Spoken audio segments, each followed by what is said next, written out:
to sign in and show up. Happy that you're here. Hi Georgia. Hi Samir from India.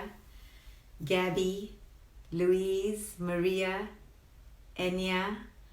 Hi guys, I see you and I'm happy that you're here with me. Just organize this. Hi Stephanie Simmi. So let's begin today's talk and what I really want to talk to you about today. So yesterday I talked about death in essence and how we essentially live alone and die alone. It doesn't mean we're lonely, doesn't mean we need to feel bereft and abandoned or rejected. It's just a fact of life that much of what we ultimately go through is alone. So I just want to let you know, I received quite a few emails where people were really upset with me. And they were cursing me and literally upset that I said that. And what I want to talk to you about is that reactivity and where that kind of reactivity comes from. Where does it come from? Well, that reactivity comes from one place only, a deep fear. Right? There was something I said that triggered a pain body, as Eckhart Tolle would say. There was a pain body, and those words, just words, trigger a pain body. Trigger, in my way of talking, the ego. The ego that wants to protect some fear inside, right? Some panic that we have that's deep down, that we've covered it with a defense. So when that defense is triggered, you begin to fire, right? With your AK-47. Now your gun could be different than my gun, right? Some guns look like F you and you piece of crap and all out cursing. But some guns look different. They withdraw, they sulk, they are passive aggressive, they are avoidant, they ignore, they're neglectful. So each person has their own gun and they have many guns, some of them. So you have your own set of artillery when you're triggered. And it's really powerful and important for you to know what is your artillery when you get triggered. It's really important to know that if you want to know who you are. Okay, when I get triggered, I tend to withdraw. I tend to sulk. I tend to overeat. I tend to overdrink. What is your default where you go when you're triggered? So the ones that I got yesterday were in the line of, you're so evil. I got a couple FUs. Right? How dare you talk like this? My father is in the hospital and he is going to die alone and that's my greatest fear. So then I explained to one person, I chose to explain and said, we all die alone. This is not about hurting you. I'm just trying to expose you to some wisdom. So actually it brings you solace. And she wrote back another FU. FU again. I was like, okay, I get it. You're in a lot of pain. So when we are triggered, it means our pain body has been triggered. But because we're too triggered to say I'm in pain, because that would be too scary, too vulnerable making to say, you hurt me, I'm in pain, help me, I'm drowning. What we do is take out our artillery. Some artilleries are attack, some artilleries are withdraw. We fight or we flight. Simple, primitive, we are animals. But I want us to go to an even deeper place today. I want us to begin to examine what is inside our belief systems that cause us to have the pain body in the first place. And that in psychology is called the subconscious belief system. What are your subconscious belief systems, your subconscious patterns that are beneath the ego? Right? The ego is protecting you. The ego is your shield that you developed as a child to protect you when you are triggered. When your pain body is triggered, you have your ego. when your inner child, when your wounds are triggered, the ego comes out to protect you and sprays bullets. But what is inside? Inside are subconscious belief systems that you get from childhood, such as, I'm not good enough. The world is unfair. This always happens to me. This never happens to anyone else. I have bad luck. No one loves me. I can't do it. I'll never succeed. There's no point. Life is too hard. People are too mean. Black people are awful. White people are awful. Indian people are terrible. Muslims are this. Hindus are that. All these belief systems that we have inherited from childhood, they are in your blueprint. They are part of your DNA, your psychological DNA.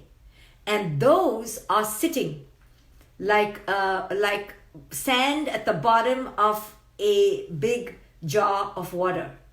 Now, each person has their own proportion of how much sand, as in how much belief, and how much water. And the more you grew up in a controlling, traditional environment where you were not allowed to think for yourself and you were given belief systems, the more sand in your jug. Now, you don't know that your jug is full of sand. You're thinking, it's just my jug. There's nothing, it's just my jug.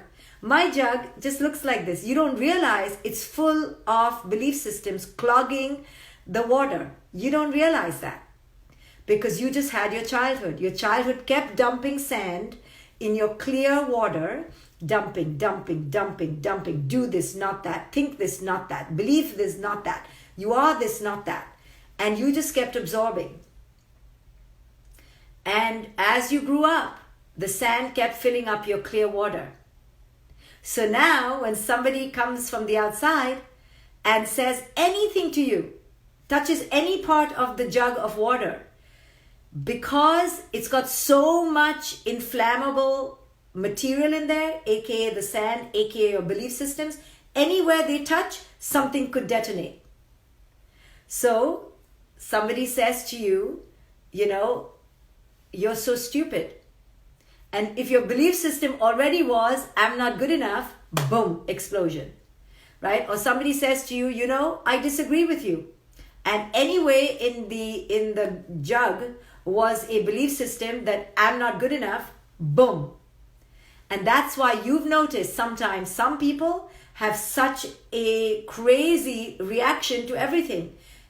Those people I call as people who have a big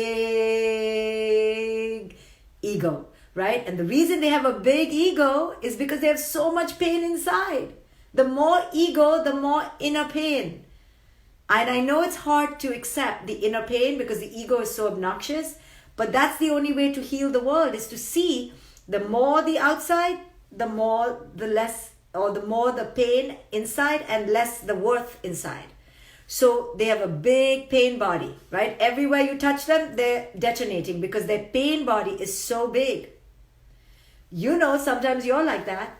Some days your pain body is out of control. Everything bothers you. Now, the pain body is still on the surface. You have to go deeper. What are my subconscious belief systems? Because our subconscious belief systems, the sand in our pure jug, that we came as a pure jug of water, like a jug of pure water.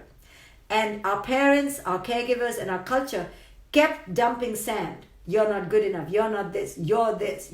And you just kept absorbing. And your beauty and your light and your pure water, your clarity of your water kept getting clogged.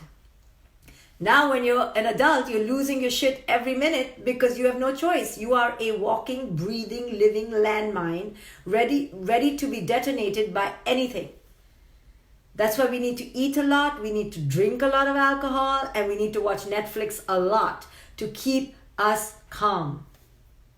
So the reason why we have experiences the way we do is less about the experience, but more about the sand in our jug of water, so to speak. The belief system creates the experience. The experience doesn't create the experience. The belief creates the experience. How do I know this to be true? Because you can try this in your life. Tell one person that they're so silly, and that person A will react in a certain way. Tell another person you're so silly, and they'll react in a completely different way.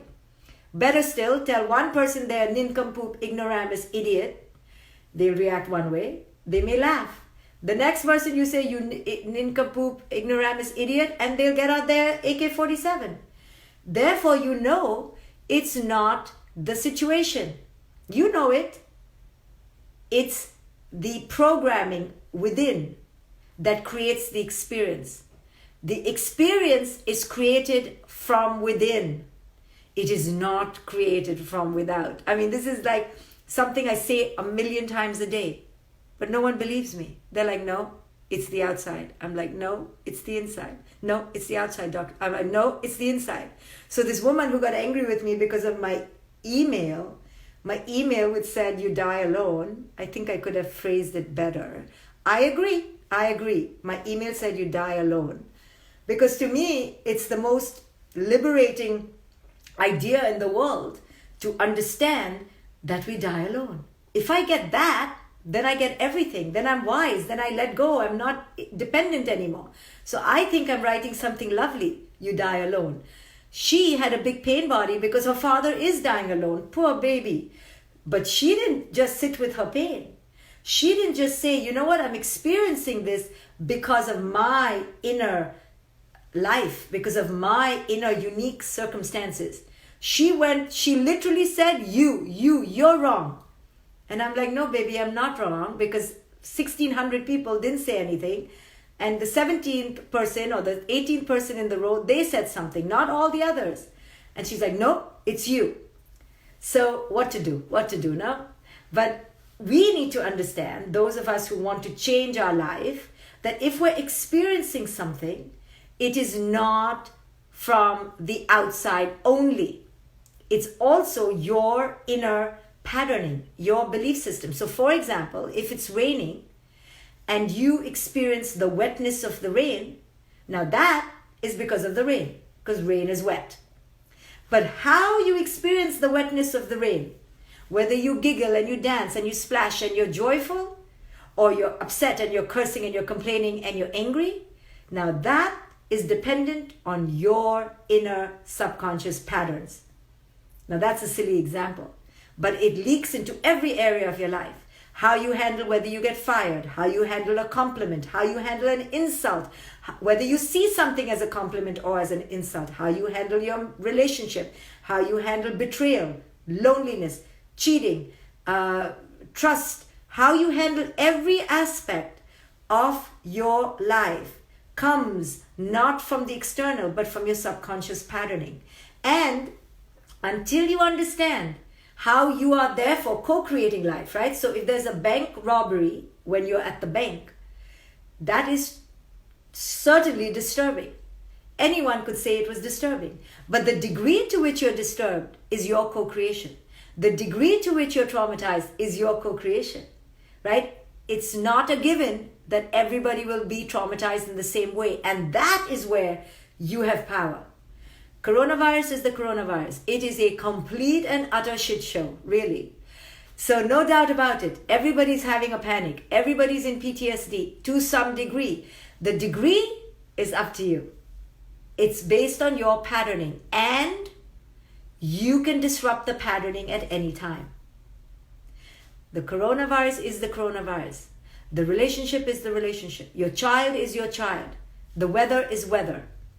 How you respond to it will determine your co-created experience of it. Therefore, you need to ask, how do I want to experience this moment? Who gets to decide how I experience this moment? And how dare somebody else get to decide how I experience this moment? And if I want to be miserable all my life, I will be miserable all my life.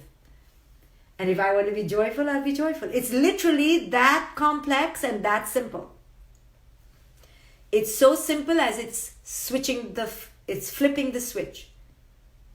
And it's that complex that you have to go into your past. You have to ask yourself, what is my belief system? You have to ask what I'm resisting, what I'm afraid of. Yes, you have to do some inner work. But in the end, it's as simple as making a decision. Going, you know what? I can be miserable, whining, upset, grieving, lonely, fretting, complaining, resentful, guilty, shameful. I can do that. Or I can say, it was what it was, it is what it is, and now here we are. And I can chant myself into a new experience. The amount of control we have over our mind is phenomenal. And you know how I know that? Because all of us are brainwashed. We have given our power of our mind to the religious people, to the psychics, to the medical profession, to media, to people on the outside. If they tell us we're pretty, oh my God, we're suddenly pretty. If they tell us we're stupid, now we're thinking, maybe I'm stupid. We give our power away so much to show you how much power you can have over your mind. The fact that somebody else has so much power over your mind means you can have that power. You can be that person who controls your mind. So if you like getting compliments every day, and a compliment can really change your life, hello, give yourself compliments every day. Who's stopping you from being the Sam, the Jake, the Jack, and the Megan who you die for compliments for on the outside? Who's stopping you from being that in your own life? I'll tell you what stops. You're not important enough for you. You're insignificant because you've abnegated your power to the outside Sams, Jakes, Megans and Marys. You've decided that the outside world is more important. And as long as you do that, you will never have control over your mind because you give your mind to someone else. And these teachings are all about reminding you that you have power over your mind, only you. And you have absolute power over your mind. You have absolute dictatorship over your mind. You have absolute tyrannical, empowered control over your mind. I don't know how many ways to say it. To wake you up to go, nobody's creating your experience. Now sure, the outside is the outside. But nobody is telling you how you experience it. You get to experience it how you wish to experience it. You can enter lack or you can enter abundance. You can enter the past or you can enter the present. You can enter scarcity or you can enter empowerment. You get to decide. So the next time you're alone, you get to decide, should I be lonely because I'm alone? Or should I be so excited that I get to spend time with myself? The next time you don't get a check from wherever, your unemployment or your job, and you have less money, you have a choice. Should I do what culture says, which is to panic, to feel bereft, to feel alone, to feel lesser than? Because culture says when you don't have enough money, you should feel all those things. Or should I go the other way and say, this is an opportunity. This means I can ask for help. This means I can do something different. This means I can experiment something else. This means I can downsize. This means I can get more creative. Which one will I be? And the line that differentiates between a thriver and somebody who succumbs is the line between one who decides to live in choice, in abundance, in creativity, or the one who succumbs to culture. Culture will always tell us to be in lack. Culture's way is to be in fear. Do you know why? Because this is how culture makes money. Culture thrives on you being miserable. If you weren't miserable, you wouldn't buy alcohol. Very bad for business. If you weren't miserable, you won't get on a plane to go to Tahiti and the Bahamas. What, you're happy at home? That is terrible for the economy. If you didn't hate your job, you wouldn't die to go on a cruise ship. Terrible for the cruise industry. If you weren't so miserable about how you looked, you wouldn't buy every cosmetic in the world. Oh, that is so bad for the poor cosmetic industry. So bad. They thrive on you feeling terrible about your appearance. So they keep changing the standard of beauty. They keep creating more and more impossible standards. Why? Because we are such puppets, we go, wow, I feel lesser than, let me go spend some money. Shoes. Why is there new things in fashion? I mean, no knock on fashion designers, please, don't write to me. But just as a concept, why do fashions keep changing?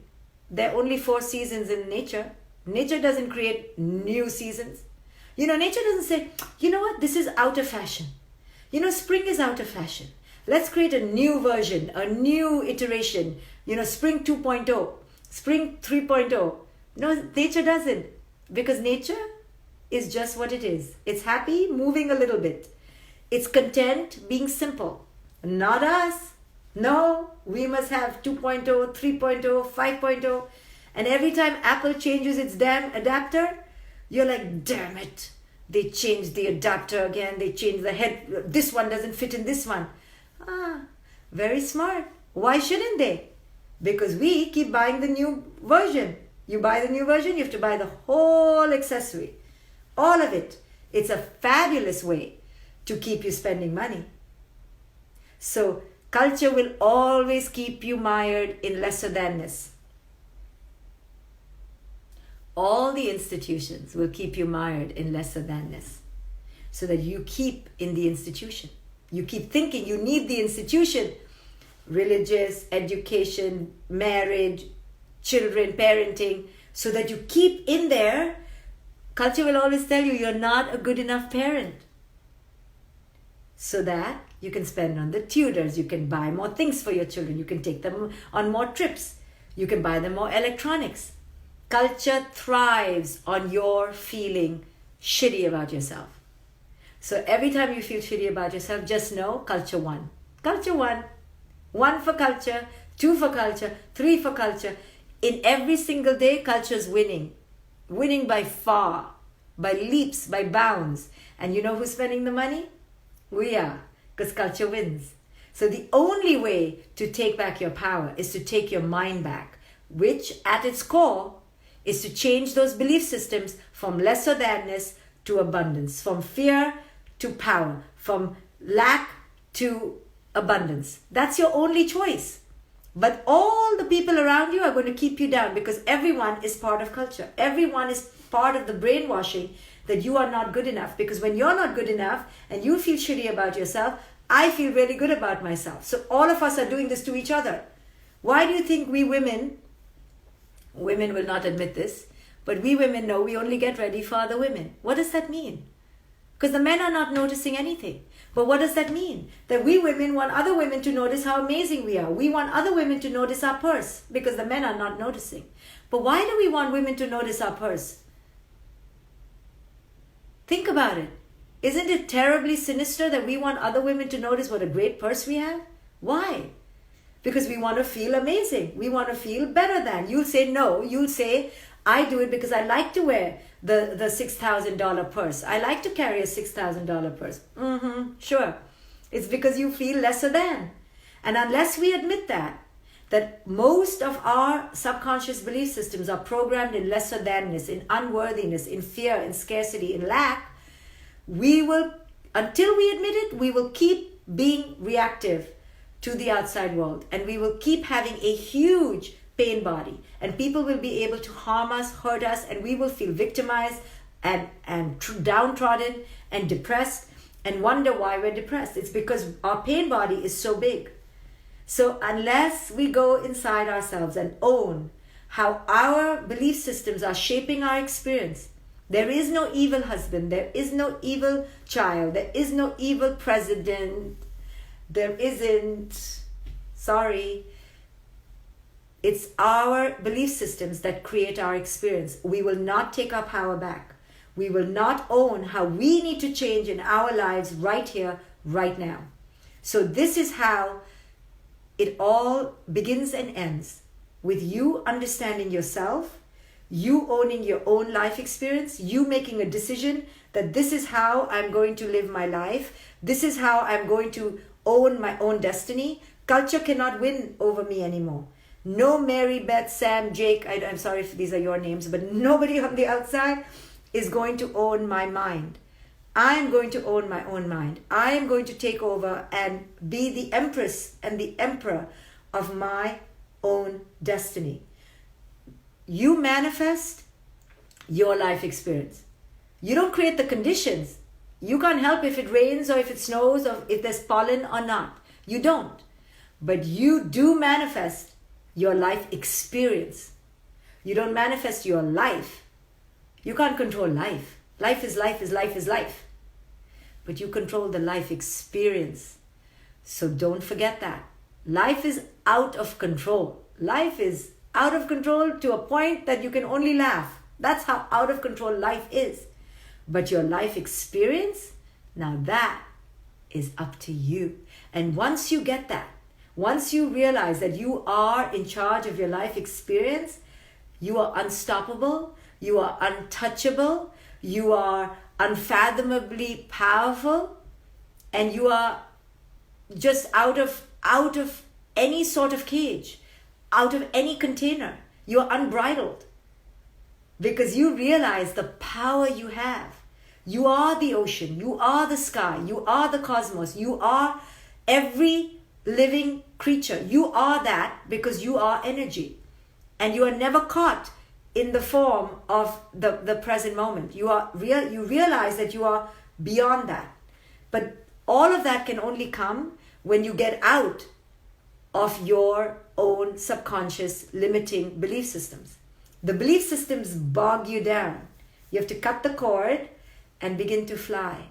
You are your own destiny creator. You are your own map creator. You're your own script writer. You are your own author and authoress. You are completely the owner of your life experience.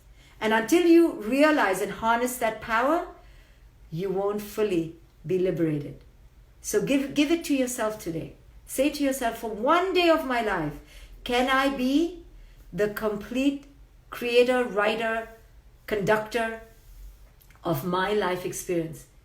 And you can watch how life is trying to pull you into having a reaction. And you say to life, you're not getting me today. Today, I'm going to choose how I respond. I'm going to choose how I experience you. And you can go through the filing system of your belief systems, and you can go lack, more lack. Damn it, I only have lack in my filing cabinets. And then you say, do I want to choose lack or do I want to create abundance? Even if in all your file cabinets it's only lack, you can still say, I'm disrupting that and I choose abundance. And then tomorrow, abundance. And now you begin creating a file cabinet of abundance. So now inside you, there's a true choice. This is how disrupting your patterns begins. This is how you begin to manifest a new destiny. When you realize that you are in charge of every life experience.